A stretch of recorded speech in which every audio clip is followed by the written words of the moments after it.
Hello everyone. इस video में हम लोग डिस्कस करेंगे scope, advantages and need of institutional planning. क्या स्कोप है, क्या ज़रूरत है और क्या एडवांटेजेस हैं अगर हम इंस्टीट्यूशनल प्लानिंग करते हैं या कहीं पे भी इंस्टीट्यूशनल प्लानिंग होती है।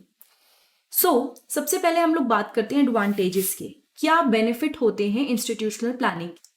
देखो, इसके अंदर क्या होता है ना, टीचर्स इन्वॉल्व होते हैं एंड क्योंकि यहाँ पे जो प्लानिंग है वो बहुत डेमोक्रेटिक होती है। डेमोक्रेटिक मतलब हर किसी को अपने पॉइंट ऑफ व्यू रखने का मौका मिलता है। अच्छा, ये तब होगा जब कोई इंस्टीट्यूट एक्चुअली में इसको प्रॉपरली फॉलो कर रहा है। ऐसा नहीं हो रहा कि किसी एक ने बता दिया कि ऐसे कर दो। अगर एक्चुअल वे में जिस तरह से प्लानिंग होती है वैसे कोई करता है तो ये काफी डेमोक्रेटिक इन नेचर होती है। लोगों के ओपिनियन, लोगों को क्या लगता है, सारी चीजों को कंसिडर किया जाता है।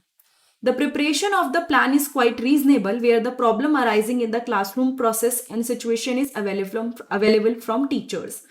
जो प्लान है, ठीक है, जो हमने प्रिपरेशन करी है वो बहुत ही रीजनेबल है। मतलब ऐसा नहीं है कि बहुत ज़्यादा हमने हाई बना दिया उसको कि वो ऐसे करना है या बहुत ही लो वे में बनाया है, नहीं।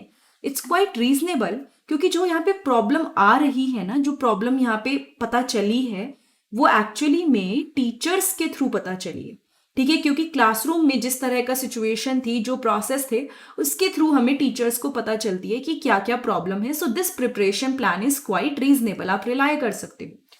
काफी रियलिस्टिक है because it is based on the data available from then stake holder, namely student, teachers and parents. ये रियलिस्टिक है, मतलब ये ऐसा नहीं है कि ये आधी अधूरी है या फिर ऐसी तुक्का मार के बनाई गई है। क्योंकि ये जो डाटा हमने लिया है ना, डाटा जो भी लिया है, मतलब सपोज हमें ये प्रॉब्लम पता चली तो इसके जो स्टेक होल्डर्स हैं, जो इसको एक्चुअली बता पाए, वो स्टूडेंट्स, टीचर, पेरेंट्स, सबसे सर्वे करवा के हम लोग ये डाटा लेते हैं। इसमें वेस्टेज का चांसेस बहुत कम होता है। मतलब जहां जरूरत नहीं है वहां पे ज्यादा आपका पैसा नहीं लगेगा या फिर फंडिंग या कोई भी रिसोर्सेज वहां नहीं लगेंगे, क्योंकि आपको पता है कि एक्चुअल नीड क्या है बच्चों की, कम्युनिटी की। It is more scientific and effective than trial and error method और ट्रेडिशनल अप्रोच डेवलपमेंट। ये ज्यादा साइंटिफिक और इफेक्टिव है किसके कंपैरिजन में? ट्रायल एंड एरर मेथड, जिसमें आप तुक्का लगा के चूज कर रहे हो कि ये पुराना तरीका है, इसको यूज कर लेते हैं, तो उससे ज्यादा अच्छी और साइंटिफिक है ये। हर एक इंस्टीट्यूशन यूनिक है और हर एक प्लान यूनिक है, तो किसी का कॉपी पेस्ट करके काम नहीं चलता।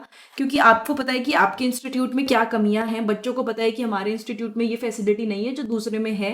तो इन सब चीजों के बेसिस पे आप कई चीजों को पता लगा सकते हो। It provide ample opportunities for creativity, innovations, initiative, freedom and experimentation to those who are involved in preparing and implementing the plans.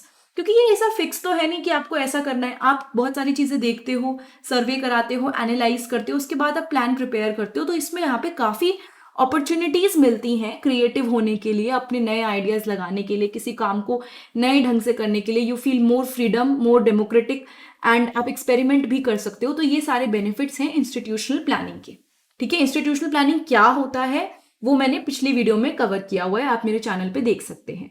Need of institutional planning, अब जरूरत क्या है, मतलब what is the requirement?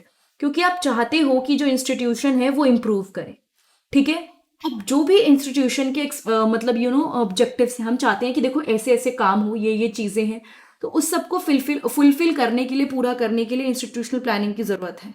To maximise the utilisation of available resources, again वही point आ गया कि जो रिसोर्सेज हमारे पास प्रेजेंट है उसको कैसे यूज करके हम लोग मतलब मैक्सिमम कर सकते हैं अपना utilisation. As institutions are the one which improve the nation, so it will help in the development of nation. इसने क्या बोला, क्योंकि जो इंस्टीट्यूशंस होते हैं वो नेशन को इम्प्रूव करते हैं, ठीक है। तो फाइनली अगर हमारे इंस्टीट्यूशंस अच्छे होंगे तो हमें भी पता है कि हमारा जो नेशन है, हमारा इंडिया जो है वो अपने आप बेटर होगा, या जिस भी कंट्री के मतलब लोगों में इंस्टीट्यूशनल प्लानिंग हो रही है। To encourage initiative of individual teacher, यानी कि यहाँ पे हम लोग जो भी सपोज आप प्लानिंग करते हो ना, तो टीचर्स भी बहुत एक्टिव हो जाते हैं क्योंकि उनका काफी एक्टिव रोल होता है इसके अंदर। तो वो लोगों के अंदर एक इनिशिएटिव लेना कि पहले करना कोई काम, उस सब की ना वो चीज आती है कि हमें ये काम करना है। So this will help in the initiative of कैसे क्या करना है, इन सब चीजों में हेल्प करता है, ठीक है।